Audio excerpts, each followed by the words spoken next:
आज मैं आपको प्रीकार्डियल इफ्यूजन, न्यूमोनिया और दमा और ब्रोंकाइटिस में और प्रीकार्डियल इफ्यूजन में क्या अंतर है मैं बताना चाहता हूँ, क्योंकि इसको अगर जान जाएंगे तो आप खतरे में आप नहीं पड़ेंगे पूरा।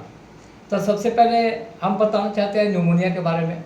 तो न्यूमोनिया जो है 1 से 5 साल के बच्चों को होता था आपका 1985-86 के पहले, और कोई बूढ़ा आदमी जो है जो 70-75 का है उसको भी होता था न्यूमोनिया। अगर उसको डायबिटीज़ बीमारी था, थायराइड बीमारी था या कोई दवा गलत चल गया, बीच में न्यूमोनिया का कहीं निशान नहीं है।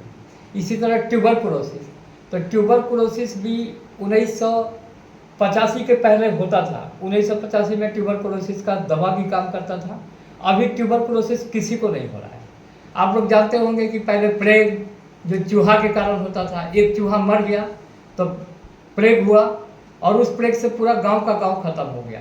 ठीक है, वैसे ही अभी कुछ दिन पहले कोरोना आया, ठीक है, पूरा वर्ल्ड में तहलका मचाया, लेकिन कोरोना भी क्या हो गया, अब खत्म हो गया, अब कोरोना नहीं आएगा। ठीक है, अब रहा बात सबका सिम्टम्स होता है सर्दी खांसी। ठीक है, तो आप जान लीजिए कि अगर कोई बूढ़ा व्यक्ति है 80 साल 85 साल का है, अब बच्चों और बूढ़ा में न्यूमोनिया का क्या डिफरेंस है देख लीजिए। ठीक है, सबसे पहले 1 से 5 साल तक का बच्चा का इम्यूनिटी बहुत कम होता है। ठीक है, तो बहुत ठंडा है और बहुत ज़्यादा बारिश है, ठीक है, तो उसका लंग में इन्फेक्शन हो जाता है जिसको न्यूमोनिया कहते हैं। अब बच्चे को अगर न्यूमोनिया होता है 1 to 5 में, तो वो क्या होता है कि धड़कन उसका बहुत ज़्यादा बढ़ जाएगा, सांस में दिक्कत होगा और तेज बुखार लगातार रहेगा पूरा।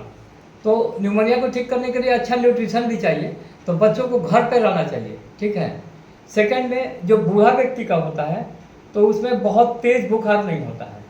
उसमें क्या होता है कि बलगम आएगा, बलगम के साथ ब्लड आएगा। ठीक है, सांस में उसको दिक्कत होगा और खांसी उसको बराबर आएगा। अगर ये 3 सिम्टम्स हैं तो समझिए कि उसको न्यूमोनिया है। ठीक है, लेकिन सबसे बड़ा बात है कि आप एकदम बिल्कुल स्वस्थ हैं, लंग्स ठीक है, आपका 80 साल एज है, आप गिर गए, आपका दाहिना साइड, आपका बायां साइड में आपका सूजन हो गया, बायां पैर बायां हाथ काम नहीं कर रहा है, तो बायां साइड में हार्ट होता है, तो हार्ट में आपका ब्लड सर्कुलेशन कम जाएगा, ऑक्सीजन सप्लाई कम जाएगा, तो आपका हार्ट का चैम्बर पानी छोड़ना शुरू कर देगा, जिसको हम लोग बोलते हैं प्रीकार्डियल इफ्यूजन। और यहाँ हम लोग न्यूमोनिया का ट्रीटमेंट करेंगे तो लीवर क्या हो जाएगा कि खराब हो जाएगा पूरा। तो ये प्रीकार्डियल इफ्यूजन है। हार्ट अटैक जब भी होता है तो हाई बीपी से होता है, पैरालिसिस जब भी होता है तो हाई बीपी से होता है, ब्रेन हेमरेज जब भी होता है तो हाई बीपी से होता है, लेकिन हार्ट फेल जब होता है तो वो बीपी लो होने का कारण होता है।